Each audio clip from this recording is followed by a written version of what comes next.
ஒரு கண்ணுக்குட்டி காண்டாமிருகத்தை பெற்று போட்டால் எப்படி இருக்குமோ அப்படி ஒரு வலியும் வேதனையுமா வெளியில் வந்திருக்கு கருப்பு.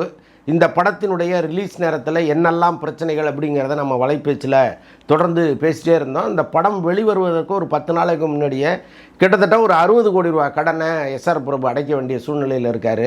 இதையெல்லாம் மீறி எப்படி அவரால் இந்த படத்தை ரிலீஸ் பண்ண முடியும் அப்படின்னு கேள்விகள் எழுப்பியிருந்தோம். கடைசியில் இந்த ரிலீஸ் நேரத்தில் பார்த்திங்கன்னா கிட்டத்தட்ட 180 கோடி ரூபா கடன் அந்த படத்து மேலே உட்காந்துருச்சு. ஒரு 2 நாளாக உட்காந்து இரவும் பகலுமாக பேசி தான் இந்த பிரச்சனையெல்லாம் சால்வ் பண்ணி கருப்பு வெளியில் வந்திருக்கிறாரு. ஒருவேளை கருப்பசாமியே அந்த பஞ்சாயத்தில் உட்காந்து இந்த படத்தை வெளியில் கொண்டு வந்தாரோ அப்படின்னு எண்ணுகிற அளவுக்கு அந்த படம் வெளியில் ஒரு அதிரி புதிரியான ஹிட்டாகிருக்கு. படம் நேற்று தான் ரிலீஸ் ஆகிடுச்சு, இன்றைக்கே ஹிட்டுன்னு சொல்கிறிய தம்பி, இதெல்லாம் உனக்கே நியாயமாக இருக்கா அப்படின்லாம் நீங்கள் கேட்கலாம். போய் இப்படி தியேட்டர் வட்டாரங்களில் விசாரிங்க. அப்படியே பொங்கல் வச்சு கொண்டாடாத குறையாக கொண்டாடிக்கிட்டு இருக்கு ஒவ்வொரு தியேட்டரும். கட்டுக்கடங்காத கூட்டம் வர ஆரம்பிச்சிருக்கு. இந்த கிராம தெய்வங்களை பற்றி பேசுகிற படங்கள் அண்மை காலமாக பெரிய ஹிட் ஆகிட்டு இருக்கு. ஜாதகத்தில் முக்கியமாக அந்த கல்லாப்பட்டியில் உட்காந்துருக்காரு போல் இருக்குது கிராம தெய்வம்லாம். ஸோ அதனால் அவர்களை பற்றி படம் எடுத்தால் அது பேய் ஹிட் அடிக்குதுங்கிறது தான் கடந்த கால வரலாறாக இருக்குது. முக்கியமாக இந்த காந்தாரா 1, 2 நீங்கள் பார்த்துருப்பீங்க. ஒரு பேய் ஹிட்டு அந்த படம். அந்த ஃபார்முலான்னு நான் சொல்ல மாட்டேன். அந்த கடைசியாக ப்ரீ கிளைமாக்ஸில் சூர்யா வருவார், கருப்பனாகவே வருவார். ஸோ அதில் அவருடைய காஸ்டியூம் அந்த கருப்பு கலரில் அப்படியே கருப்பாகவே மாறி அவர் அப்படி ஆடுறதெல்லாம் பார்த்திங்கன்னா தியேட்டரில் பல இடங்களில் சாமி வந்துருச்சு அப்படின்னு சொல்கிறாங்க. நேற்று கூட கமலா தியேட்டரில் ஒருத்தருக்கு சாமி வந்துருச்சு அப்படின்னு சொல்கிறாங்க. இப்படி அருள் ஆடுவதெல்லாம் ராமநாராயணம் படத்தில் தான் நம்ம பார்த்துருக்கோம். இன்னும் சொல்லப்போனால் என்ன பண்ணுவாங்கன்னா, அந்த காலத்தில் இந்த ஆட்களை ரெடி பண்ணி இந்த துணை நடிகைகள்லாம் ரெடி பண்ணி தியேட்டருக்குள்ளே இறக்கி விட்ருவாங்க. முக்கியமாக இந்த அம்மன் பாட்டு வரும்போது அவங்க கோகுலேன்னு எந்திரிச்சு ஆட ஆரம்பிச்சிருவாங்க. அது மற்றவங்களுக்கும் அது அருள் ஆடுறதுக்கு வசதியாக இருந்துச்சு.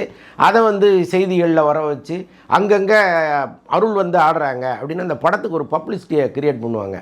ஆனால் உள்ளபடியே இந்த படத்தில் அப்படியெல்லாம் பப்ளிசிட்டியை க்ரியேட் பண்ணாமல் தானாகவே பல பேருக்கு அருள் வந்ததாலாம் சொல்கிறாங்க.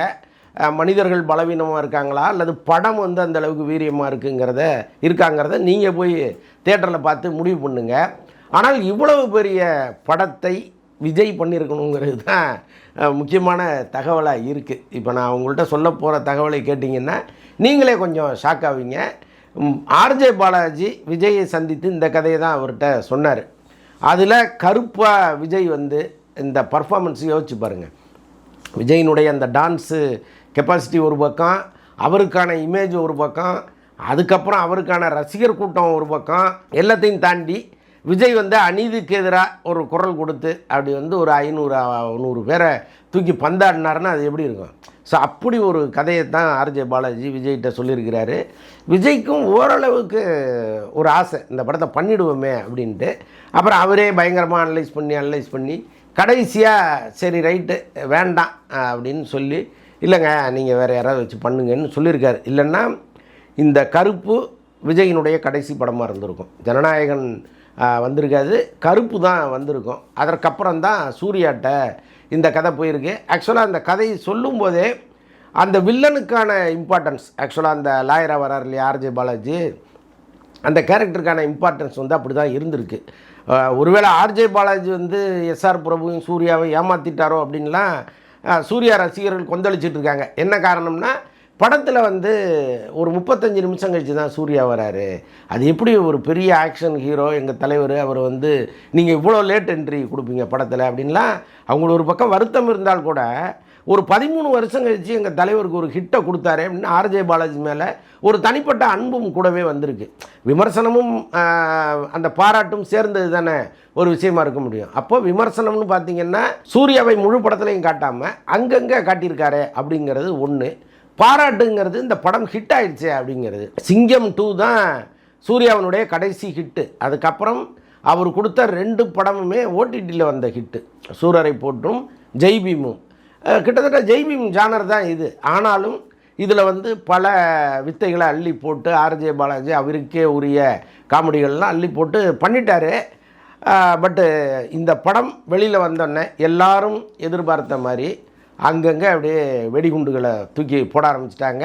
அது என்ன அப்படின்னா உங்களுக்கு தெரியும், ஜெய்பீம் படத்தின் போது ஒரு குறிப்பிட்ட சாதியினரை அந்த படம் இழிவுபடுத்திருச்சு அப்படின்னா அவங்க ஒரு போர்க்குரல் எழுப்பினாங்க. அதற்கு வந்து அந்த படத்தினுடைய இயக்குனர் ஞானவேல் வந்து வருத்தம் தெரிவித்தார். ஆனாலும் சூர்யா வந்து ஏன் வருத்தம் தெரிவிக்கலை அப்படின்னு ஒரு கடுமையான கோபம் அவர்களுக்கு இருக்குது. அன்புமணி வந்து எனக்கு ஃபோன்லேயாவது பேச சொல்லுங்கள் அவரை, நான் இந்த பிரச்சனையை சால்வ் பண்ணிடுறேன் அப்படின்னு சொன்னதாகவும், சூர்யா அதற்கும் தயாராக இல்லாமல் இருந்ததாகலாம் அன்னைக்கு தகவல்கள் வந்துச்சு. அதுக்கப்புறம் சூர்யா வந்து எப்போவுமே இறங்கி போகலை. அதனால் என்ன விளைவுகள் வந்தாலும் அதை நம்ம சந்திச்சிருவோம், இதுக்காக போய் நாம் வந்து அவங்ககிட்ட மன்னிப்பு கேட்க வேண்டிய அவசியம் இல்லைங்கிறதுல ரொம்ப ஸ்ட்ராங்காக இருந்தார். இந்த தவறை செய்தது ஆர்ட் டிபார்ட்மெண்ட்டும் டைரக்டரும் தான். இதுக்கு சூர்யா என்ன தவறு பண்ணார்?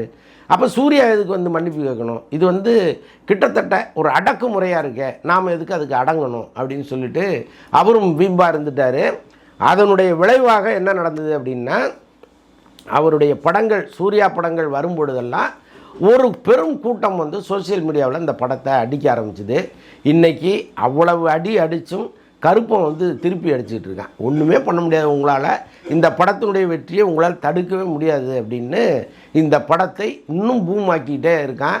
அதைத்தான் நாம் பார்க்குறோம். இப்போ சூர்யாவுக்கு எதிராக கருத்துக்களை பரப்பி வந்த அந்த கொஞ்சம் பேர் என்ன பண்ணாங்க, சூர்யா வந்து இந்து மதத்திற்கு எதிரானவர் அப்படிங்கிற ஒரு புரபகண்டாவை பண்ண ஆரம்பிச்சிட்டாங்க. என்னென்னா, ஜோதிகா வந்து ஒரு இஸ்லாமியர், அவங்க வந்து கோயில்கள் கட்டுறதுக்கு பதிலாக மருத்துவமனைகளை கட்டலாமே அப்படின்னு ஒரு கருத்தை சொன்னதை ஒரு பெரிய விஷயமாக்கி அதை வந்து பயங்கரமான ஒரு சம்பவமாக மாற்றிட்டாங்க.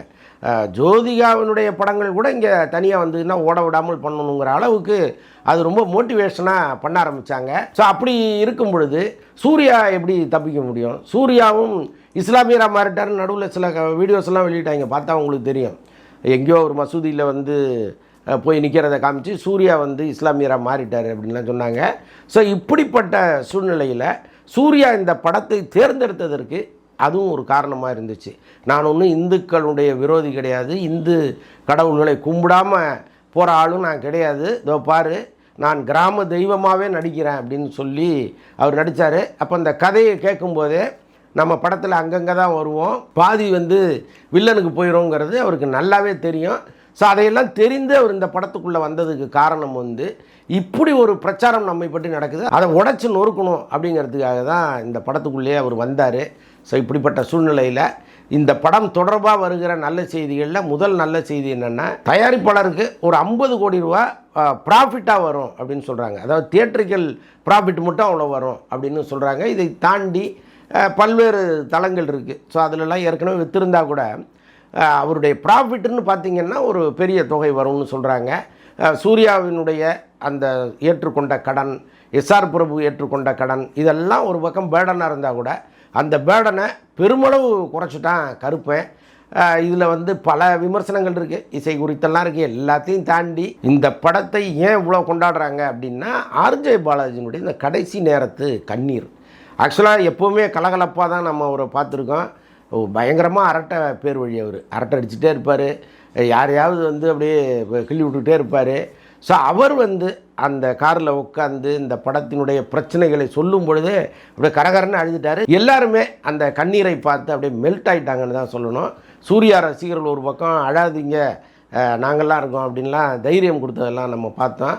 அப்படியே தியேட்டருக்கு வந்து இந்த வெற்றியை பார்த்து அவர் சாமி வந்த மாதிரி ஒரு கத்துனார் பாருங்க. அந்த வீடியோவும் பரவலாக வந்துச்சு, பயங்கர வைரலாக போயிட்டுருக்கு. அதான் இதன் மூலம் நமக்கு ஒரு தத்துவம் தெரியுது. நேற்று கஷ்டப்படுறவங்க இந்த கஷ்டம் நிரந்தரம்னு நினைக்காதீங்க, நாளைக்கே ஒரு வெற்றி காத்திருக்கு அப்படிங்கிறது தான் இந்த ஆர்ஜே பாலாஜியினுடைய இந்த 2 நாளில் நாம் கற்றுக்கிட்ட ஒரு நல்ல தத்துவமாக இருக்க முடியும். இப்படி கருப்பன் வெற்றி வந்து பல விஷயங்களை நமக்கு சொல்லிகிட்டே இருக்கு. இப்போ பாருங்கள், கருப்பனாக தமிழ்நாட்டில் இறங்கி பயங்கர சம்பவம் பண்ணிகிட்டு இருக்கிறார் விஜய். அவரே கருப்பனாக வந்திருக்க வேண்டியதுங்கிற தகவலையும் நான் உங்களுக்கு சொல்லியிருந்தேன். இன்றைக்கி தமிழ்நாட்டினுடைய சிஎம் மாறின அந்த கருப்பன் செய்கிற சம்பவங்கள்லாம் காலையிலேருந்து நீங்கள் வீடியோவில் பார்த்துருக்கலாம். இந்த போதைப் பொருள் கடத்தல், இந்த கள்ளச்சாராயம், இதற்கெல்லாம் வந்து ஒரு அண்டர் கவர் ஆஃபீஸர்கள்லாம் நியமிச்சிருக்கிறார். அவங்களாம் வெளியில் தெரிய மாட்டாங்க, கிட்டத்தட்ட ரகசியமாக உளவு பார்த்து எங்கெல்லாம் என்னென்ன தவறுகள் நடக்குதுன்னு கண்டுபிடிப்பாங்க. பாருங்கள், சில லாட்ஜுகளில் வந்து பேக்கெல்லாம் செக் பண்ணுறாங்க, போதைப் பொருட்கள் நடமாட்டம் எப்படி இருக்குது அப்படின்லாம். ஸோ இதெல்லாம் வந்து ஏற்கனவே ரொம்ப சிவியராக நடந்திருந்தால் இவ்வளவு பெரிய ஊடுருவல் இருந்திருக்காது அப்படிங்கிறது நம்முடைய கருத்து. ஸோ இப்படி அதிரடியாக ஒரு பக்கம் நம்ம பெரிய கருப்பு வேலை பார்த்துட்டு இருக்காரு, சின்ன கருப்பு வெற்றியை ஒரு 13 வருஷம் கழித்து அடைஞ்சிருக்கிறாரு. நான் ஏன் சின்ன கருப்பு பெரிய கருப்புன்ட்டு விஜயும் சூர்யாவும் சொல்கிறேன் அப்படின்னா, இந்த படத்திலேயே விஜய் பட ரெஃபரன்ஸ் எல்லாம் இருக்குது. அது மட்டும் இல்லாமல் விஜய் வந்து தன்னுடைய நண்பர்னு சூர்யா சொல்கிறாரு. நிறைய இடங்களில் அந்த விஜயினுடைய வெற்றியை வந்து இவங்க பாராட்டுற மாதிரியெல்லாம் சில வசனங்கள் இருக்குது. ஒரு மாற்றம் வேணும், இளைஞர்கள் வரணும்லாம் சூர்யா பேசுகிறாரு. ஸோ இதெல்லாம் விஜய் ரசிகர்களை பயங்கரமாக கொண்டாட வச்சுருக்கு. ஸோ அவங்களும் சேர்ந்து தியேட்டருக்குள்ளே வந்து தான் இவ்வளோ பெரிய வெற்றியை கொடுத்துருக்காங்க. அதில் ஒன்றும் மாற்று கருத்தே கிடையாது.